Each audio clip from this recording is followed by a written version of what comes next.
Although marathoning a series is one of my favorite things to do, over the years I have started far too many series.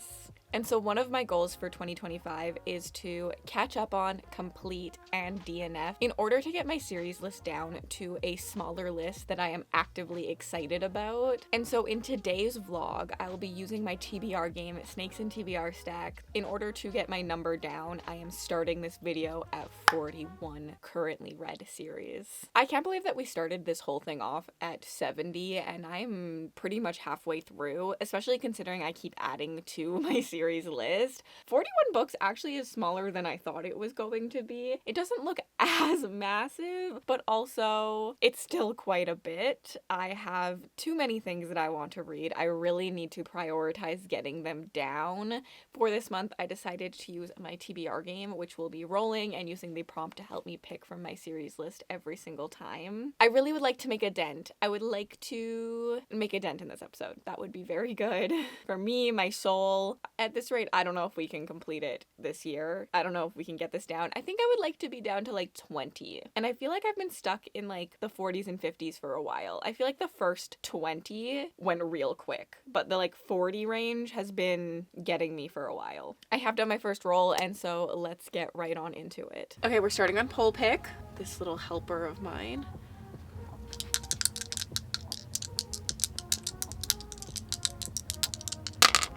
Eight. 1, 2, 3, 4, 5, 6, 7, 8. Wait, this is perfect. I wasn't expecting this at all. I can't believe that just happened. It looks like the TBR game gods were in my favor because this month, as well as doing Reader DNF, I am participating and co-hosting the Amazing Readathon, which is created by my friend Brie. It's a competitive team-based readathon, and it's based on the Amazing Race, and all month long, we are going to different destinations. This year, they're magical destinations, and each destination has a prompt for us to read, and we get points for reading those prompts for the destination, and we can also sightsee afterwards and get more prompts by reading more books, but we have to do all the main prompts. The first place we are visiting is the Wizard of Oz. Like, we're going to Oz. So, can you guess what she made the first prompt? I literally can't believe that Snakes and TBR Stacks landed on this prompt when it matched what I needed to read for the Amazing Readathon, because Amazing Readathon, prompt 1, a green cover. Snakes and TBR Stacks, a blue or green cover. I didn't rig this. Like, this is incredible. I was stressed about this. 2 sequels, I think, that I have that are green. The last book in the Powerless series, which I'm absolutely terrified of. I'm not gonna lie, I haven't heard the best things.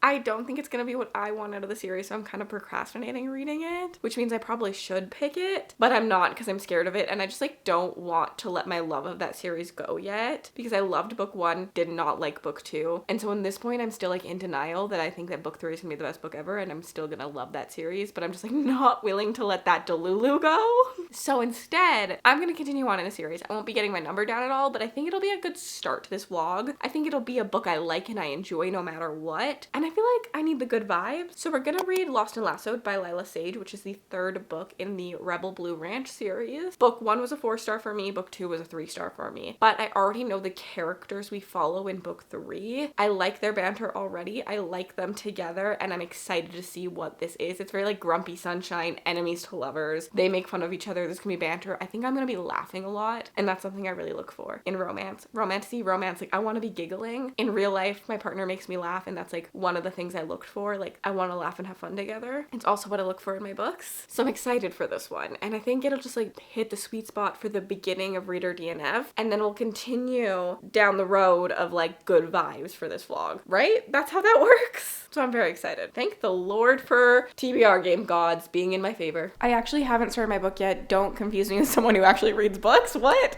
I don't do that here. We are at the cabin. My sister and me came for a couple days. We're about to snuggle in with some oysters. I love a good oysters. We went for a seafood boil this morning too, and watch a movie with some rosé. Perfect vibe for a Monday night. But look at the sunset. It's just starting. It looks so pretty. The lake looks so still. How beautiful. We're looking through glass, so that's why you can see stuff like right there. Also, fun fact, we're drinking Oyster Bay with our oysters. That's actually hilarious. Half a bottle of wine into 2 glasses. We're gonna drink it all tonight.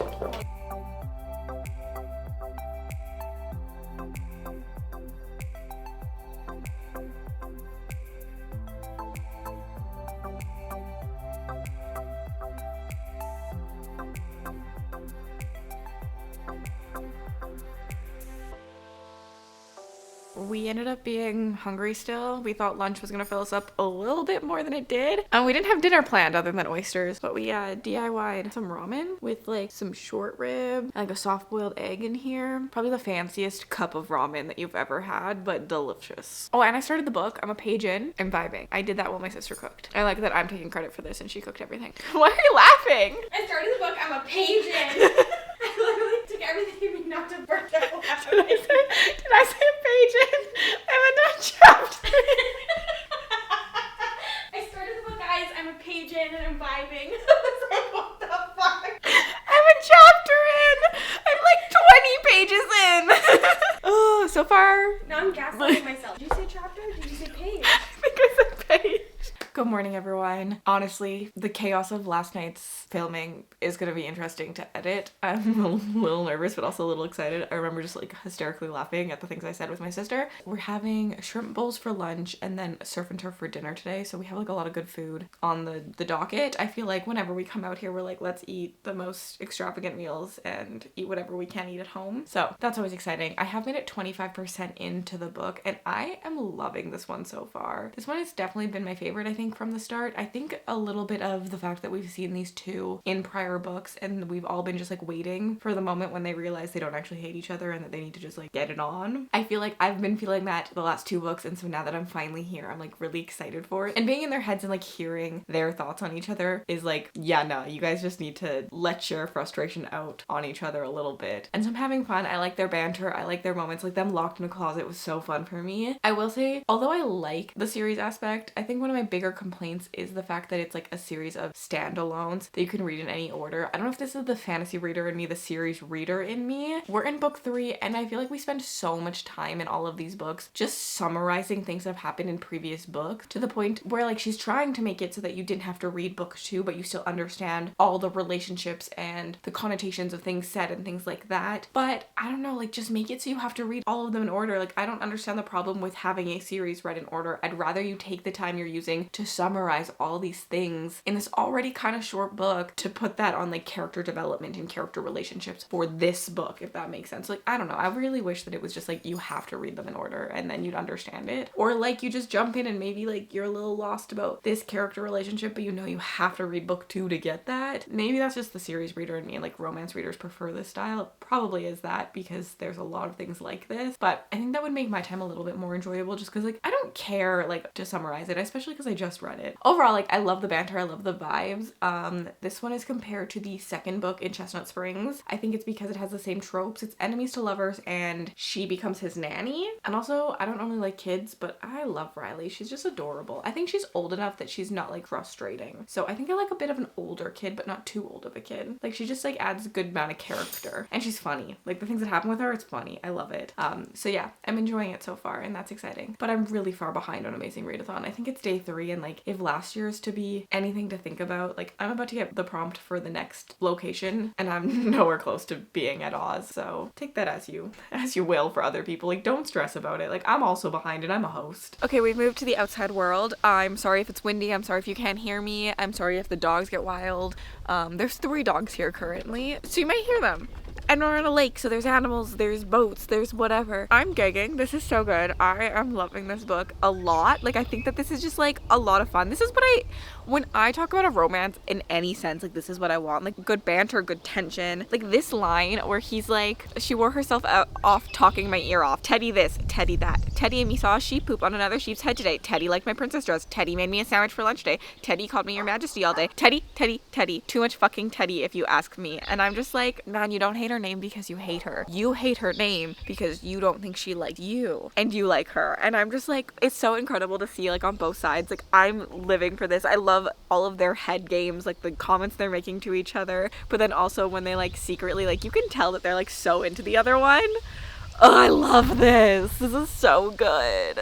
Okay, I am back from the cabin and I did finish Lost and Lassoed and I'm giving this one 5 stars. I did debate a 4-star for a bit, but I think that as I explore a new genre, I have to relearn what I want and what 5 stars and what 4 stars and what 3 stars feel like in that genre. And so I did struggle with this one just because I was comparing it to the romantasy and the fantasy. And I was like, this doesn't compare to like my feelings of those ones. Like those ones I just feel like so immersed in and addicted to to and like I can't stop reading about, but they're also a lot longer and mostly series. So like that was a struggle for me just for a bit of like, is this 5-star? But it doesn't compare to these. And I think I had to think about horror, and when I started to read horror, it really took me a while to figure out what a 5-star was too, and the more horror I read, the easier it is for me. But it definitely is a whole different feeling than I have when I read romantasy or fantasy, and so I think romance will also be a different feeling, and I just like really did enjoy this one. I think it had everything I want. It had pining, it had banter, I was giggling, it had side characters, it had relationships that weren't just the romantic relationship, and our main characters had so much personality outside of just their romance, which I just like fully enjoy. I like seeing their elements outside of that, and I think that could be because we got to see them so much in previous books that I knew them already as characters, so that's interesting. I think maybe that could work for me in other series as well, like if there is a relationship that I get to see that I've already seen a lot of. I also really enjoyed the like daughter-father relationship in this one and that storyline. I liked that we had plot outside of just the romance, and that's what that was. I liked the concept of like finding themselves and like all of that, and feeling left behind and feeling like you're not where you thought you would be, because I feel like that's so relatable as a 27-year-old. I still live in my parents' basement. I, at 17 years old, thought I was going to be a lawyer, and here I am talking to a camera, and I love my life, but it's not what I expected it to be, and that's okay. And I think coming to grasp with the fact that like your plans have to change and things like that is a very like real conversation that a lot of us have, or like feeling behind. Like I personally don't want kids, but sometimes when my friends are getting married and having kids, I'm like, what's wrong with me? Why don't I want these things? I feel like I'm not moving on in my life and things like that. And I feel like this book had that conversation. It really spoke to me a lot as these characters realized that like that's okay. It's okay that you are not where you thought you would be. It's okay that you're in a different place in your life than your friends are. It's okay if you want other things than them, and that doesn't make it wrong. Like I loved that conversation in this book quite a bit. I am giving this one 5 stars. This does not get my series list down because we have one more book in the series to read. Fingers crossed I can read in this vlog though. I would really like to. I'm really excited for the couple that this one is. I feel like it was set up really well. I don't know what number I'm at actually for Reader DNF, so I'll put the number on the screen that we're currently at. We didn't go down the same number that we started the video off with. Our next pick will help us because I was at the lake. I ended up doing a digital roll and we ended up with 3, which gets us to spinner wheel. So for my spinner wheel, since we had just had the Amazing Readathon prompt drop for our next leg, our next city, we're going to Basgiath War College, and so it was a violent word in the title. I looked at my Reader DNF spreadsheet and I put all the books that had violent words in the title on it, and we spun, and I ended up with the next Eva Chase book, which is Lady of Doom and Devotion. This is a final book. It's a quartet, so this will finish off a series for me, so that feels really good, and it's such an easy listen. I always get the audiobooks to these. These aren't necessarily like best books ever. Like I don't necessarily recommend these books to everyone. I think they're just like palate cleansers for me. They're just like an easy listen when I want to have an audiobook while I do something, whether that's cleaning or coloring or crocheting or like something. Like it's just like in the background, easy to follow along, and I have fun and I enjoy the world building. In this, we're following our main character who accidentally stumbles on a murder and sucks up the person who's dead's soul into her mind, and that soul tells her, listen, I was murdered, there's a conspiracy theory, someone's trying to kill the king, you have to help me, you have to go to my friends and you have to tell them that I'm dead, you have to let them know what all the information I know. And our main character does that. She goes to these men that have been helping the now soul in her head, and she lets them know everything, and she ends up joining them as they try to figure out who is going against the king and taking that conspiracy down. On to book 4. It is a why choose. So we have romantic relationships with all the men. I don't think the romance is very good. Like personally, I'm not reading this for the romance at all, but it's just like, as I said, it's easy, it's bingeable, and I have fun with it. I like the fantasy aspects, the way the world building works, where like there's gods and you have to like sacrifice something to get magic. So people like cut off fingers, and the greater the sacrifice, the more magic you could get. So there's like some fucked up shit that happens that people sacrifice so that they can get all the power. Power corrupts, man. I don't think I'm gonna have a lot of thoughts on this one. I'm just gonna finish it. I'm just gonna listen to it. I'm just gonna do some things. I have some work to catch up on definitely today, and I have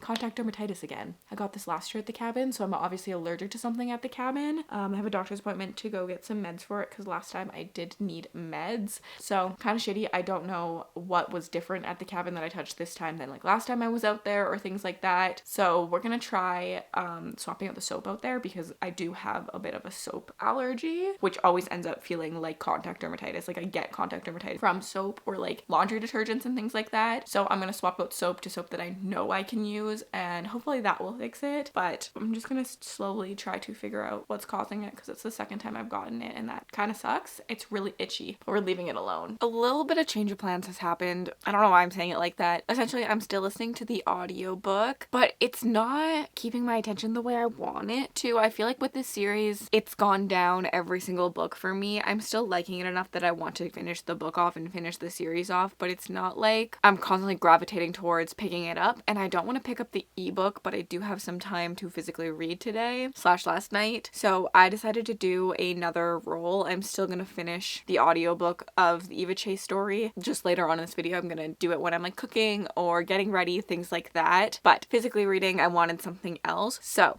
we did another digital roll because I have lost my dice. I literally only have one die and I need two. So I did a digital roll and we ended up on Pet Pick last night.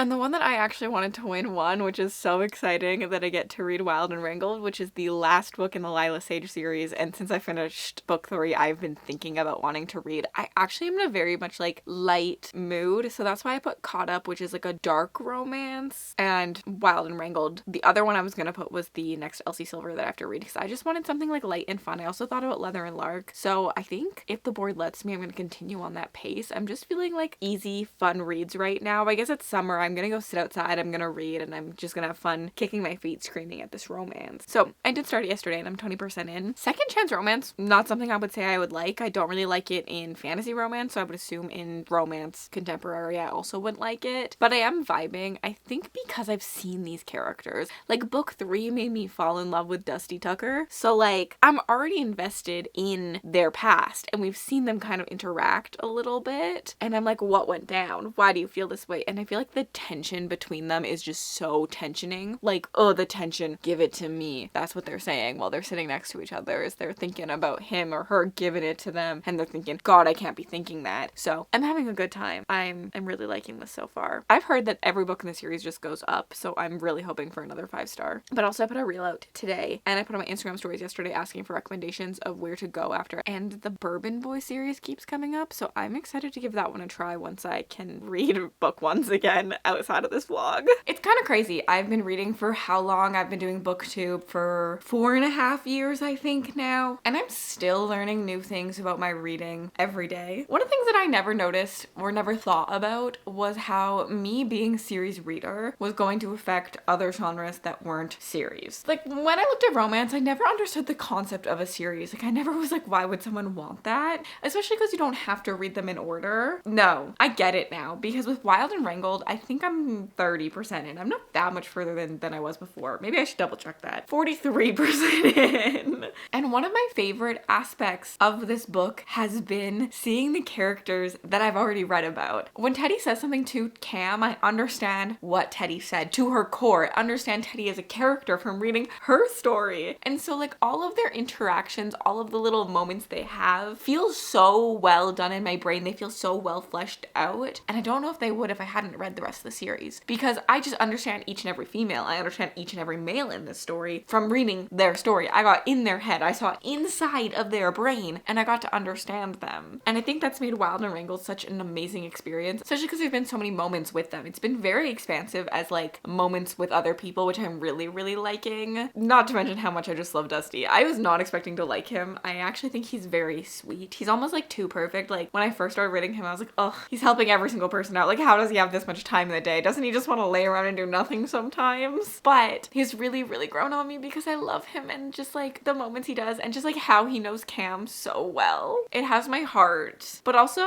Riley, Cam's daughter, steals the show. I think Riley actually added a lot to the third book, which surprised me because I'm not a single dad romance kind of person. Maybe because he didn't really feel like single dad because him and Cam co-parent so well and like are friends and were never in like a relationship. They just one night standed and made a perfect child. But Riley's humor, they've gotten a perfect 6-year-old child down in my eyes. She adds so much just like comedic relief at moments. She adds so much like honesty and like cute moments as well. I'm loving this. But yeah, I never thought that I was going to be a romance series lover, and I think I have to give full series of romance a chance. I think I have to read more because every book I think has gotten better. Well, I didn't love book 2, but that's beside the point. But like because I love all the characters so much and because I understand them so much, every interaction just like really melts my heart and works for me. I've also loved seeing like past relationships blossom afterwards. I've never been an epilogue girly. I don't need that. But there's something more natural about seeing, oh, a year down the line, 2 of our characters like happily in love and getting like real moments of them like cooking dinner and we go to their house for dinner or something like that. Like real moments, not just like a forced epilogue of babies or marriage. I'm curious if I can make you see Theo. Look at him. He's so cute. Oh, he's a hot little kitty cat. I have finished Wild and Wrangled. I actually finished it a day ago. I really enjoyed Wild and Wrangled. I'm giving it 4 stars. I personally didn't love it as much as the third book, although I think it's the best written. I think it has the most depth to the characters. I think that they're the most well developed. You really get to see their backstories and things like that. But I like to giggle a little bit more in romance books than I giggled in that one. It was a little too serious as things went on. I wanted just to kick my feet a little bit more than I did. I did really enjoy it. I just think book 3 is still my favorite because of how much fun I had reading it. But book 4 put me in my feels. There were some tears, definitely. I am very, very excited to continue reading Lila Sage. I really, really, really like her writing, and I'm excited for her next series that comes out. I really did enjoy these quite a bit, which has me very excited because it has me wanting to read more contemporary. I'm really in a mood to try some things, which does not really work with this vlog concept right now because I'm obviously reading series right now that I've already started, so it's not like trying new things. Being a mood reader and a content creator, very hard. Like, they don't go together all the time. But I also have decided to use this for my violent word in the title. I think it counts enough. If you Google it, wrangle to argue, and I feel like I get a little violent in my arguments, I'm counting it. Also, like, when I think about wrangled, I'm thinking like wrangling a horse, and that feels violent to me. Like, wrangling a bull? It's a stretch, but I honestly only read 10 books a month. I've actually been averaging 8 books a month, so there's always nuance in readathons with stretching. I was talking about this in my chat, like the Illusionist chat, where like we as hosts don't tend to like put official rulings on like does it count or anything because there's so much nuance to it. If you read 40 books in a month, you probably shouldn't be stretching prompts. Like, you don't need to stretch them. You're reading so many books. But if you read 8 books in a month and you're pushing yourself to get to that 10, you probably need to stretch a little bit more. Someone else brought up some people have lots of books. Some people have a very small library that's all they read from. So like you're stretching things to fit what you have at the library, things like that. There's so much nuance to readathons and stretching, and at the end of the day, it all comes out in the wash. I have hosted my own readathon. I've co-hosted a bunch of readathons. I've made spreadsheets for a lot of the readathons, so I've seen the back end. One, we're not actually checking. Not a single person here is actually checking, especially if the readathon has more than like 300 people. That's way too many submissions to check. 2, it all comes out in the wash. Like, there's someone on every team who is stretching this prompt. There's someone on every team who's probably cheating. There's someone on every team who's being very, very strict. It all comes out in the wash. So I am gonna put Wild and Wrangled as my violent word to get myself to Baskaya because I'm behind. We are moving on. We're on prompt 4 and I need to get to prompt 2. I need to get to prompt 3. I did end up doing another digital roll because of course still don't know where my dice are. And I got 4, which ended up on fantasy, which is honestly way too broad of a prompt and actually the opposite of what I want right now. I'm very much in a light mode and don't really want to think too hard. So I decided to pick up Of Ash and Iron by Eliza Rain, which is the 3rd book in the series that I started when I was in Mexico. So I actually didn't vlog either of the other 2 books publicly just because I was trying to actually have a vacation. So they are in my wrap up, and my thoughts weren't the best on this. They were 3-star reads that I enjoyed at the time, but like not the greatest. I've decided to DNF book 3. I am 5% in. I'm not very far in, but I'm at a point where I don't care. And if this was the final book, I think I would finish it because I care enough just to get that. But because it's not, I really realized that if I had binged this, if I had read book 3 while on vacation, like back to back, I think I still would have enjoyed it enough to finish it. But because I'm out of that mindset, there was nothing in this that really like called back to me that I really, really needed to finish it. I think this would have been a series that's a really fun binge, something quick and enjoyable. For like a 48-hour readathon, binging this entire series would be a lot of fun, I think, just because of what they are. But they're not like the most well fantasy developed, the most well romance developed. Like there's been like no romance in all these books. So although like I had fun with them, I'm at a point now where like if I finish book 3, I'm never finishing the rest of the series because it's not out yet. And it's one of those series that I think I would have to binge in order to enjoy because it just is light, fun, you're in the moment, you're vibing. It's not like something I'm thinking about long term that I constantly want to go back to. And to be fair, I'm a binge reader in general. I really struggle going back to series after a long time. Like even new releases sometimes.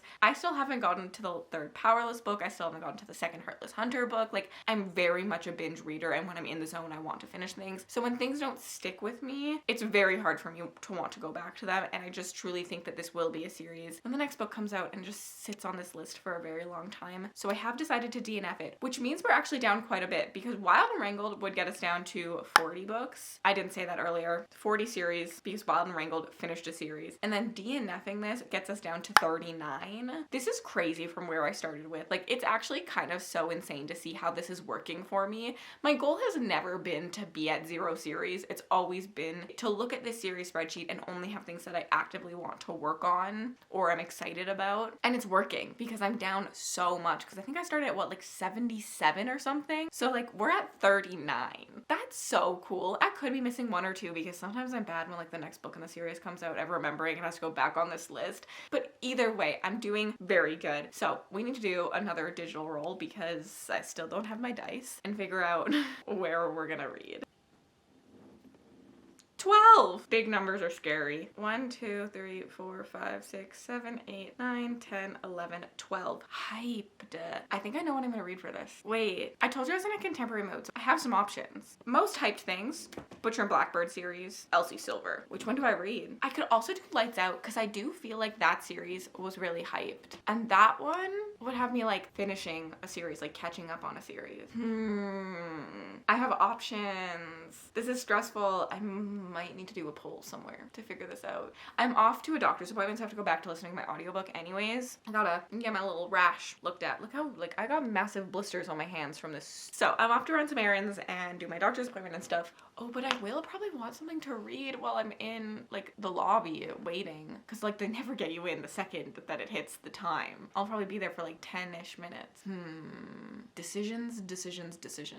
I'm actually not sure my microphone is working, so fingers crossed on that one. My cats knocked my camera over last night, or actually I think 2 nights ago, so hopefully it was working in the last clip as well. And now it's got, like, a bent aspect of, like, the cord. I'm gonna order another cord, even though I think from testing it, it's working, but like I probably should put it into my computer, but like I'm kind of lazy right now. I need to eat lunch, even though I'm not really a hungry hippo currently. I made lunch because I'm on meds now for this little rash thingy and I have to eat with them and I need to take my next one. So I made some instant craft dinner and a little tomato mozzarella sandwich. So I'm gonna do that, but I have actually started my next book. I did do an emoji poll on Patreon with my 3 contemporary romances that I have to continue on in their series because they're all hyped. I wanted Caught Up to win, to be honest. So apparently the zebra emoji really got a lot of people. People were like, gotta pick the zebra emoji. But of course, once you knew what they were, because I had like this corresponds to their titles, they voted for Wild Eyes easily and they all wanted me to read Elsie Silver. This is probably the one I wanted the least just because I just came off of reading Lila Sage and I loved those. And I feel like all I've ever seen is like you either like Elsie Silver or Lila Sage. And so I'm nervous. This will be my second Elsie Silver. I'm 30 pages in. I'm not very far in. I'm still a little hesitant. I'm a little scared. I already feel like it's a little insta attraction-y. I really, truly literally feel like the characters in Elsie Silver feel just like so much more surface level to me than the characters in Lila Sage did, which is wild. I feel like two sides of the internet, like the Lila Sage fangirls and the Elsie Silver fangirls, and you can be both. No one's saying you can't be both, but this is just like a thing I've kind of seen where like you like one writing style over the other typically. So I'm intrigued to continue it. I liked West in the last book, but to be honest, I'm getting things mixed up now. I will say I think this is too close to Lila Sage right now because there's also a character named Wes in Lila Sage. So West, there's a lot of like kid things going on. And although this series, the Rose Hill series from Elsie Silver, is not cowboy, West is still a cowboy. And they still live in like a small town. And it's got like very similar vibes in my opinion, especially because Wes in Lila Sage felt not cowboy really either. Like we didn't see him do a lot of cowboy stuff because he was just like working on this like new building project. So I'm worried that I'm gonna get these mixed up quite a bit. I'm gonna read today while I watch Love Island season 6. I'm actually watching Love Island season 7, first time I've ever watched it. I did try to watch season 6 last year, but I didn't get past the first episode. I made it through first episode for season 7 and I am enjoying it now, and I'm like been looking forward to like talking in my Discord to people about it every day. I don't know if I would like it as much without someone to talk to, but I have like enjoyed that aspect. But there was a commercial for the new spin-off show about the cast of season 6, and it's just like following them in like drama, and that's like my type of show. I'm not necessarily here for like, Love Island is fake as fuck.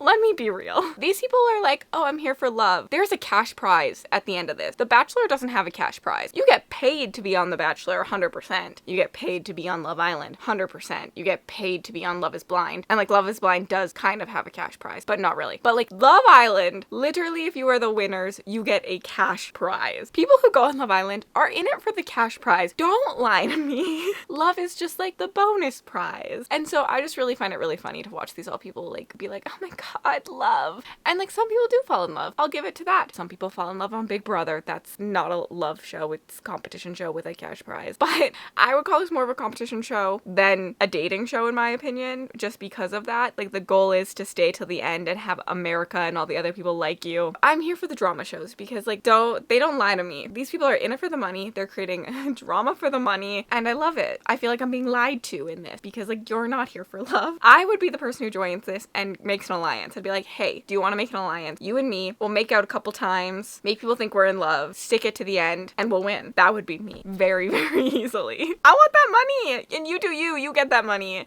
Okay, I'm gonna go watch, I'm gonna eat, I'm gonna read. I'm still listening to that audiobook. I'm honestly just like persevering through that. I don't really want to talk about it. I don't really like it. If it wasn't the final book, it would be a DNF. Oops, I said what I said. Me and Eva Chase are not necessarily having the best time right now. I just got home from Costco, which of course means we have to do another snack time with Cassidy because Costco means I get to try new snacks, and that's always super exciting. I did load up on some staples. Anytime I go to Costco, I have to pick up the Brookside acai and blueberry chocolate covered thingies. These are literally delicious and like the perfect snack in my opinion. Last time I went to Costco, I also picked up the like s'more bark, picked it up again, but I picked up 2 things to try. Both are wins in my opinion. I tried them on the way home. It's a caramel pretzel cluster with like some dark chocolate, literally to die for.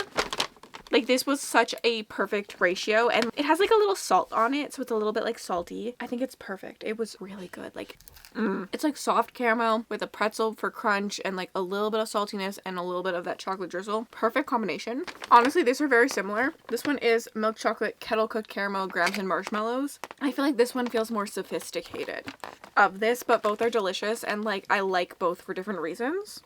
And then the other one I got was cookies and cream covered pretzels. I'm a pretzel lover. I actually love yogurt pretzels, and I think that this would be better if it was yogurt instead of chocolate, but these were also delicious. They're very cookies and cream. If you like Hershey's cookies and cream bar, which is like one of my favorites. Oh my god, I have cat hair all over me. I think that you will really like this. It's like sweet but crunchy and salty all at once. Perfect snack. Book update, because I am 100 pages into Wild Eyes currently. I don't think Elsie Silver is for me, sadly. I'm gonna continue because like I like her books. They're just like 3-star enjoyable, but they're not, oh my god, this is my new favorite, this is my everything, which I feel like is how everyone else feels about Elsie Silver, so I want to feel that way. So I'm gonna continue trying to feel that way, I think. My problem is her writing is very much telling you everything. I feel like she doesn't let you sit in your feelings and come to your own conclusions. There's literally a scene in this where we watch our main character, the female, deal with some horses, and the male POV, we're in his head at this moment, and he's watching her. He watches the scene, and then the paragraph after that, he tells us exactly what she she was feeling. Like, he's like, oh, I just watched her feel this and then this and then this and then this. What a whirlwind. I feel like for me, my preference would have been for him to watch that scene. We saw it through his eyes, and based on what he saw, based on his reactions to things, we can understand what she just went through. I didn't need to the next paragraph just telling me what she went through. Like, I wanted to come to that realization by myself. I wanted to sit with it. I feel like I noticed that time and time again, where it's just like things feel like, I'm gonna say mansplained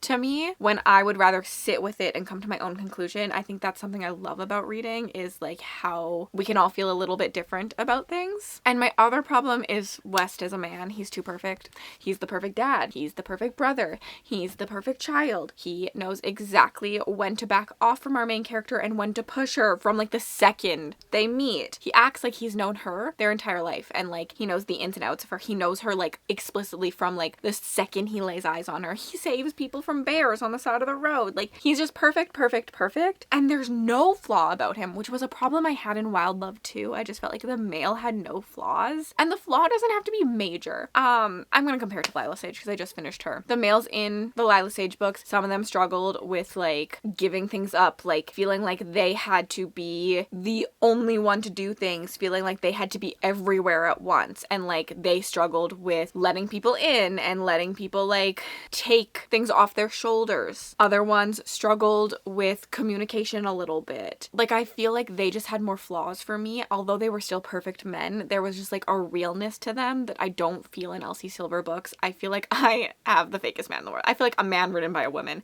And the Lila Sage ones were also man written by women. They were far too good in my opinion. But they just felt more real. Like, I feel like it could be someone I could stumble across. The Elsie Silver ones, I just feel like so fake about. Like, I'm like, this doesn't exist. And I have a perfect man in my life in my opinion. But like, I don't know. I just want, there's always real things that come up in relationships and things like that. And we're not always going to handle a situation perfectly. We're going to get into a fight. Someone's going to push me when they shouldn't. I just like feel like it's too perfect. And although I'm having fun with like their giddiness and their banter and like their teasing of each other, and I do think that's fun, I just like can't feel the way I felt about the Lila Sage books. I knew it was a bad time because I was going to compare them, but to be honest, this is how I felt about the first Elsie Silver as well, Wild Love. So I think it might just be her, not me. Well, me for her, if that makes sense. Anyways, it's my mom's birthday, so we're having tacos tonight, so I'm gonna go hang because my sister's here, so bye-bye. My camera battery is blinking at me. My hair is literally still wet and doing whatever, but I have a new vlog to start, so I need to get this clip done. We'll be taking a break from this vlog for 48 hours just because there is the Amazing Readathon happening, and there's a 48-hour readathon that happens within that readathon that I am taking part of. So I'm taking a pause on this vlog because I don't feel like this is done. I don't feel like I've accomplished enough, and I've just been like enjoying this quite a bit. So I don't want to wrap this one up here. So we're just gonna take a pause. You won't even feel it because like the next clip will still be me reading things for this, but I will feel it. And you'll know the timeline then, because you could pause right here and then go watch that 48-hour, and then you'd have like the perfect timeline. But I did finish Wild Eyes. I'm giving it 3 stars. I really thought about DNFing this book really often in the first half. I did really like the ending of this book quite a bit. I did enjoy where the story progressed to. I do think we got good character depth with our female. I really liked her message and her story. I personally just struggle with the males in Elsie Silver's writing. I also find her writing like a little plain. Also, in this one, more than Wild Love, it's so Alberta coded. Like the humor, the way she talks, it's Alberta coded. I live in the same province as this takes place. Like, I live in Alberta. So like, I don't know if I was expecting it to be so Berta heavy. And I really felt it. Like the jokes, the snark, the little comments, like I felt like Berta. And I don't think I liked that. I think it was too close to home. I think I want escapism a little bit more than this, which has me kind of scared for the cowboy romance one, because I think that's why I felt it more in this one than Wild Love, because this is more like the men I grew up with than Ford. So I don't know. Like the way he talks, the literal flirting and humor, I was like, am I back in high school? It was just like so Berta. But I don't know. I think I'm not the biggest Elsie Silver fan. I think I'm gonna try Chestnut Springs. I think I might continue on in the series. I'm not 100% certain on a DNF yet of it, but I don't love it. Like I wasn't obsessed. I wasn't like turning the pages. I just like, I felt like it was an easy fun read, and I kind of had to turn my brain off for it, where I think I want to feel a lot more in my romance books still. I really just like feel like I compared this to Lila Sage quite a bit. And was that because of timing, or is that because I will compare every romance book I ever read now to Lila Sage because I loved them so much. Like that is where like top is. Like everything now will have to get to that level, and if it doesn't, it's gonna be under. Like I think I'll compare every contemporary romance to her writing, and that sucks because I read it so early on, but also is really exciting because then it makes it easier for me to understand what I like and what I don't like. And I think it was just like the quickness, like her writing, and Elsie Silver's writing is very quick. It's very just like fun, let's get it, and I just kind of wanted a little bit more depth to it. It's also very much like telling me things. I said about it earlier, like she very much just doesn't let me come to my own decisions, my own conclusions. She's very like straight up with what she's saying, which isn't my favorite, I don't think. But anyways, 3 stars from me. That does get my series down, I think. No, it doesn't. I think that the next one is out yet. Yeah, it came out in March. So my list is not done. Or do I DNF the series? Maybe I DNF this one and I just try Chestnut, because I don't think that I've heard that this is the best in the Rose Hill series. And I don't think that these are for me. I'm not interested in the other stories, I don't think, from what I've heard, because it's the rest of the bowling team and I don't like any of them. I think I'm gonna DNF Rose Hill and just try Chestnut Springs. So we are down another series. I think that puts us at 38. I could be wrong, but it's on the screen. I'm gonna take a break. I actually probably will come back and talk to you about the audiobook because I'm like 30 minutes from being done, and so I will listen to that throughout the next 48 hours and probably finish that one. But for the most part, I'm going to be reading for something else for the next 48 hours, and I will see you guys soon. We're back from the 48-hour readathon. I have finished the audiobook. I don't have thoughts on this one, to be honest. It's 3 stars. I didn't really enjoy it. I think Eva Chase is fine now, which is so sad because I wanted to read her entire backlist when I first read her books, but this is the second series I'm reading from her, and I just feel like they've all been 3 stars. The first book is always the strongest. They kind of go downhill. The men kind of blur together, and I'm just kind of over it. I feel like maybe I'll come back to wanting to read her a little bit more, but like right now, I just like don't have time for just like mid books. Like I don't want to read mid books. I would just rather bless and release and get to the good ones, like get to the 5-star vibes. So I had to finish this one because she does have another series, A Game of Veils, which is set in the same world as this one. Mel just read this and gave it 3 stars and said the same thing, and I just like I'm not sure I want that in my life, so I think I'm gonna wait a very long time before reading this one if I choose to read it. I need some space, I think. I need to be ready for just like what this is, even though I think the world in this is really cool. And then over the 48 hours, I binged an entire series. I was good and I at least binged the series. I started it and I finished it, so my number would have gone up, but I finished the series. I read the Bourbon Boy series. I'm not going to talk about it here because I have a whole vlog where like I discussed those books, but now I'm ready to do another roll for this, and I think I need a fantasy book. I think I'm ready to exist in something different than contemporary again. I feel like I just binged a lot of contemporary, and I will say I liked it, I enjoyed it. I plan on dabbling more contemporary into my life throughout the next half of a year and rest of my life. I'm ready for something a little bit different. I still don't know where my dice are. I only know where one is. So another digital roll. Okie dokie. Roll dice. 11. Oh, scary number. I don't even remember what I landed on last time. It's been so long. Hyped, right? Hyped is what I landed on last. Okay. 1, 2, 3, 4, 5, 6, 7, 8, 9, 10, 11. Third person. Do I go extra chunky? This one is in third person. I could read the next book in City of Gods and Monsters, or I could read the third book in the Legacy series, which would get me caught up and us down another series. And I happen to know a secret about my birthday that gets here tomorrow because a little birdie who got it for me told me, and I might open it early then so that I can physically read it. Okay, I'm between these two, I think, because I'm excited to read both of these, and our next amazing prompt is in an urban city, and these both happen in urban cities, so these would work really well for that. Both are 5-star reads and 5-star predictions. I don't know what to do. I am just getting ready for the day, and I'm watching the latest episode of Love Island.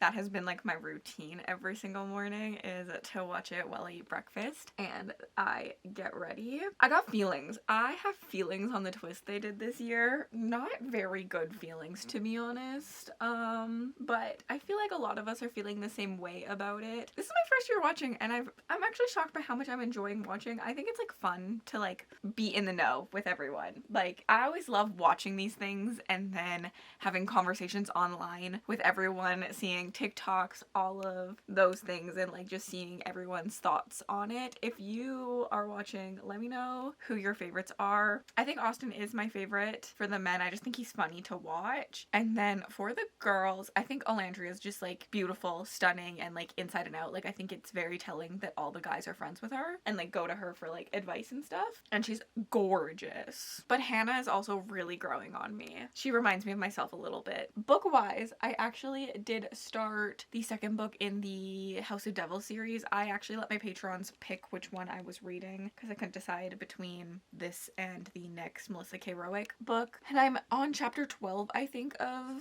is it City of Lies and something? And I don't know how I'm feeling about this one. It starts off pretty hot and heavy. I personally am only someone who likes smut once I'm invested in the relationship and the characters. And so even though this is book 2 and theoretically I am invested in these characters, because it's been a while, I'm not. So I would prefer the smut scenes to wait a while to give me more time in book 2 to get my bearings again, to understand where we're at, to feel my love of the characters again before I dive deep into them diving deep into each other. So there's been a couple smut scenes and I'm honestly just like not a big fan of them because of that. And then also I think something that's made me very hesitant about picking up book 2, even though a lot of people say it's better than book 1, is I don't know where this book is going. Because of how book 1 ends, it feels very wrapped up. There is like stray things, so I understand like we are gonna get a more development on like the loose ends that we got in book 1, but for the most part the plot of book 1 felt very wrapped up for me. And so I'm just kind of confused where this book is going, and like sometimes when books are so wrapped up, I don't really feel the need to continue anymore. And so like that's kind of crazy. Probably for a lot of people, I used to be someone who always had to continue, and now like I've definitely been finding myself struggling with needing to continue if something does feel like it has a pretty bow on it. This one has also introduced new POVs into it, and I personally am not always the biggest fan of a new POV being added into a romantasy book, just because like what other characters do I need? I feel like when I'm here for the romance, I just want the two protagonists and I don't really care about the rest. But I think the thing is, this is going to be bigger than the romance. Book 1 was probably for the romance, book 2 is more for everything else that's happening, which is like fine, but not my preferred thing. But I can get over it if it's done well. The thing is, honestly, they all sound the same. We've switched between a couple men POVs, like a man and then our main man, and I'm like, I didn't even know we switched for a little bit until I found out that we were in a place and I heard a name and I was like, oh, we're in a different POV now. So I think that's gonna be a struggle, especially with having the same narrator. Like there's a male narrator and a female narrator, and the male narrator is gonna do all the male POVs. I think potentially this book needed to have another narrator, so then the characters felt a little bit more separate, because they definitely are all written very similar in my opinion. So I don't know, everyone says book 2 is better, so I'm still hopeful that book 2 is going to be better, but I'm not sold yet. Also, I decided to make a banana bread latte this morning. I've been seeing these all over TikTok. It tastes like banana. I'm actually kind of shocked how banana-y this tastes. You have to make like the syrup. I've never made a homemade syrup before, so that was exciting. But you like mushed up banana and then like sugar and water. I think that this could be delicious. This isn't my favorite. I think I would change the recipe up a little bit. Less cinnamon. I think I put too much cinnamon in it, but I'm actually still pretty impressed. Also, I think I needed to let it simmer longer than I did because it was a little bit of a watery liquid, but I'm impatient. But I'm impressed. I will be making more syrups, I think. It was easier than I thought it was going to be, and I think they last for like a week, 2 weeks in my fridge, so I didn't make too much. So I'm gonna be drinking banana bread lattes all week, I guess. I am literally just praying that this turns out. I sadly, very stressfully, am having some camera issues. So this was my camera right here, and I'm filming on my boyfriend's camera because he has a camera from when he did wedding videography with me when I did wedding photography. So I do have a backup camera because thank the Lord I have it, because my mic will not connect to this at all. So I think that the microphone thingy is broken in here. I bought a new mic, still won't connect. Connects perfectly fine to this one, I think. So it's really frustrating. We have to send my camera in to get looked at, so I'm going to be using his in the meantime. I can't use it permanently because he does use his. I'm just hijacking it for a bit. So I'm stressed, and I'm hoping everything turns out. I'm hoping everything looks okay, sounds okay. Bear with me if it doesn't. This video already has some sound issues in it, going in and out. There's a video on my channel of me doing the 48-hour vlog that has some sound issues. It's very stressful. It's very, very stressful. Cameras are a lot of money, and they make my livelihood, so hopefully it's an easy fix. But because I was stressed, I ended up stress cleaning today. I hate cleaning, so sometimes when I'm already in a bad mood, I'm like, may as well clean. So I did do some cleaning. I forgot how much vacuuming matters. Like, vacuuming makes such a difference to your space. I always forget how easy it is and like how much cleaner I feel like a room feels after it's been vacuumed. And I've been listening to the audiobook. I also got my nails done. I went pink, which is kind of weird for me, but like summer vibe. But I'm on chapter 25 of this audiobook. I'm liking it more now than I was. I was struggling at the beginning. I feel like every 3 chapters was a smut scene, and I was like zoning out because I was like, I don't really care about these smut scenes. Like, why do we have to have one every 3 chapters? Sometimes they've been multiple chapters long too. Finally, I feel like we've gotten to the point that we've set up the story. We've set up what this arc is going to be and where we are going to go. We've connected it to things in the past book, but we've also made it feel grander and more epic, which I am enjoying. I definitely have questions about the magic system. I was along for the vibe so hard in book 1 that I feel like I didn't really care about getting actual answers. But here in book 2, I'm like, how does this work? What is going on? Blah, blah, blah, blah. I have like a lot of like questions that I'm hoping are answered. I'm scared they're not going to be. But it's a long book, so they better be. But yeah, other than that, I have to say I'm like liking it. I'm not loving it, but I'm excited to see if the vibe continues. I feel like I felt the same way at the start of book 1 and ended up falling head over heels for it, so I'm hoping for a similar case this time. Y'all get to see the magic of filming because I actually just filmed my intro for this, so all the books are still here and I have to put them away, and I've just been listening to the audiobook while I'm doing some of the b-roll shots and things. I'm on chapter 39. I could honestly DNF this. I'm struggling. I'm struggling a lot. It's an easy listen and I want to color tonight, so I think I will continue it. But like, I think I often describe myself as an ACOTAR over Throne of Glass. Like, A Court of Thorns and Roses is my soul and I can't even get through Throne of Glass. I'm really struggling with it. I think the way that A Court of Thorns and Roses has a focus on the relationship while still feeling epic is what I love about it. I definitely feel like I got way more attached to those characters versus the like grand scale of Throne of Glass and like the changing of POVs constantly and things like that doesn't feel like I love that as much. Like, I definitely am rooting for these 2 characters and I want to see their relationship and things like that. And with like everything that happens in Throne of Glass, it's always been messier for me. I feel like this book gives me those vibes where like if it had just followed our 2 characters, if there was a focus in book 2 on them still and their romance, I think I could really like this. But because it becomes more epic in scale, which I thought I would like, but I don't actually think I do in my romantasy, I'm struggling because it just feels murky to me and like all the characters truly feel the same. I am very much having problems figuring out whose POV I'm in when it switches. The girls sound the same, the guys sound the same. Like, I'm really struggling to see differences in them, and like they're all like morally gray, but like not really. Like, even when we meet like the big bad guy that like he's been hating, and now we're like getting to know him and he's like a puppy dog still. So I don't know, like they all give golden retriever energy, but like trying to be big and manly, but like it's kind of failing for me because they're not like really morally gray. I don't know. Well, I mean, they're murdering people, but like, I don't know. I just feel like they all are the same. They're all that same golden retriever energy while murdering people on the side. I would have really like more to the characters, I think. So I am definitely struggling with that. I'm also struggling with timeline in this. Within chapters, we jump and we like skip time, and like the next paragraph will be like a day later or a couple hours later, and I think that doesn't work for me either. I think I prefer my chapters to be very linear. Not that they're jumping like backwards or anything in time, but I just like prefer it to be one chunk of time, and then the next chapter we can jump time. My brain is not processing the time jump sometimes, and then I'm confused how we got somewhere or how we have new information or things like that. And character names, this is the other thing why I really am struggling, is they switch between first and last names very often. There was literally a line and they're like, oh, is Tanner there? And then the next line is, Atlas picks up the phone. And I was like, wait, he asked for Tanner. Why is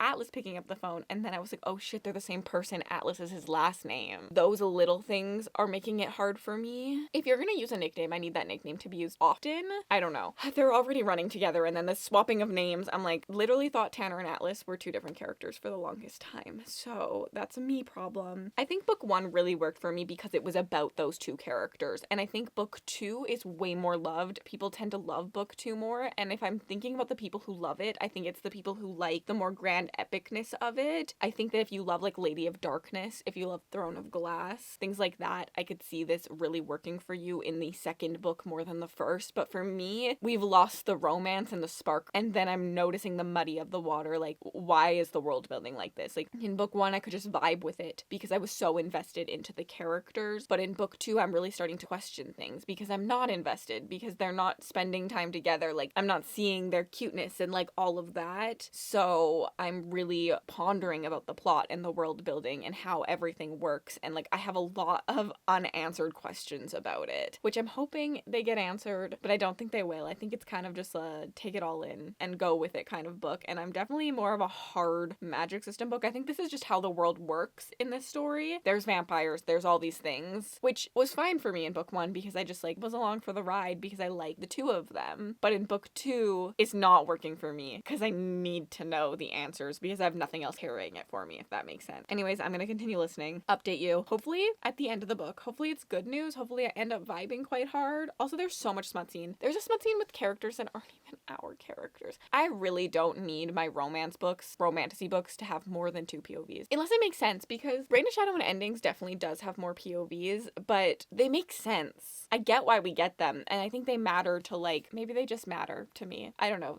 Maybe if these characters felt different, I would be okay with multiple POVs, because in this one they all feel like fully fledged characters. But in the one I'm reading right now, I am struggling. I have some updates. I ended up coloring, and I colored a page in Fuzzy and Love, and I did it Mario themed because my friend Lexi does a Mario Kart readathon every couple months where it's like a race. This is what it turned out looking like. I'll leave the initial picture here because I did add some things in, like the little banana and like his Mario hat, and obviously like the star and like the crown, and I turned these flowers into these little thingies. I do actually really like this one. It's a little more flat than I feel like some of my other pages, but I feel like that fits the style of Mario a little bit more. My biggest regret was making like this little striped line across. I think it would have looked better without it, but I was trying to like add more to the page, and I saw this on a lot of races. But I love the little border on this. I think that's a lot of fun. I feel like I got the colors pretty good. I'm overall like pretty happy with this one, and I want to get into coloring again. I feel like I've been burnt out on it a little bit and not as inspired, and so I was happy to be inspired again. And without coloring, it would have taken me a lot longer to get through this audiobook because coloring is just so easy for me to listen to an audiobook while I do. But I did finish the audiobook of City of something and something. I never remember the title of this book. I want to say City of Lies, but that's the third book. I have mixed feelings. I ended up actually really liking the last like 30% quite a bit. I think it pulled the book together for me. We had the gang back together and we were fighting the big bad, and I enjoyed all of that aspect. I think the two of them not being together for most of this book really did hinder my enjoyment as I was in it for the romance, and I do think the characters kind of all ran together. I don't think the characters are the most like unique sounding in this. So I liked it. I'm gonna give it a 3.5, I think, and I will continue on in the series. I think I am going to keep this copy until I read the third book. If I read the third book and the third book is like a 3, I think I'm going to unhaul this. But this book was a 5-star, so I'm still holding out hope for the series, although I think I might struggle with the same things in book 3, especially knowing some of the tropes it has. The other thing that I think I'm going to struggle with is I feel like it's wrapped up again. I feel like this feels almost like Monster of the Week. It has a problem that is set up and we fix it by the end of the book. And book 2 also had a problem that we set up and we fixed by the end of book 2. And I think book 3 is going to be the same. And I think when it comes to epic style stories, I prefer a more immersive, like the whole series has a problem that we have to set up. I think that's also something I struggled with in Throne of Glass because books 1 and 2 are very different than books 3. Like, we're in a whole different spot of the world. And so, like, I think the thing that keeps me going in series and why I'm such a series binger is that like addiction to figure out what's going to happen next. And I don't have that with this series because it feels like tied up in a pretty bow. I mean, there is something that is obviously set up in this one that I'm curious about, but it's set up at the very end. It's not like set up throughout the whole story. It's like set up to be a new struggle for them. So that's it. I think I will keep this one. This did not get my series list down at all because I will be reading book 3 in this series. And book 4 I think comes out in like a couple days as well. I did forget to say when I finished the Secrets of Graves and Golds series, this is the 3rd book. That one, I'm unhauling this. This is the only book I own in the series. I don't own 1, 2, or 4. After finishing the series, I have no want to own them. So I will be unhauling book 3, although it does have a pretty little edge. And this also got my series list down to, I want to say 37. If I'm wrong, the number's on the screen. I could be one off. I really need to keep track of this better as I'm like reading instead of just going off my brain. And so yeah, I am unhauling this one. I will be keeping all my other Eva Chase books for now. I do own the first book in A Game of Veils, and then the first 2 books in the Shadow Blood series, and the first 5 in the Captive of Wolves series, and I've read 3 of these. This is the series I'm most likely to just like keep and continue on in because I do enjoy these ones. But I do need to try these at another time. I think those are the only things I actually like really own physically from this series. I did just receive Done and Dusted and Lost and Lassoed for my birthday. Thank you. You've both already received thank you messages.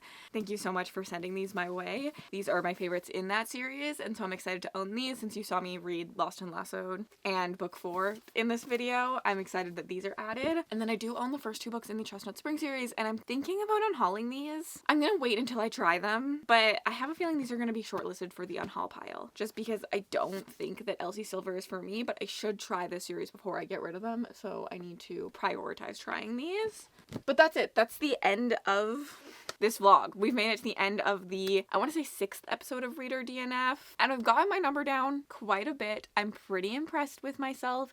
I made less of a dent in this episode than I wanted to. However, I feel like we made some really good choices in this one and had me excited about reading, and then also had some decisions that had to be made. The list is getting harder as it gets down to more of the series that like I'm excited about and less of the series that I can pick up and like instantly DNF, although there's still a couple on the list that I should probably do that for. Let me know how I should pick my reads in the next episode of Reader DNF. I'm not sure what to do at this point. I always like to spice it up in every episode. And if you made it all the way to the end of this video and you'd like to leave me an emoji to say you were here, leave me, is there a race car emoji, like a racing emoji of some sort for Mario Kart? I'll leave the other episodes of Reader DNF on the screen for you in case you need to catch up on the series. And have yourselves an absolutely remarkable day.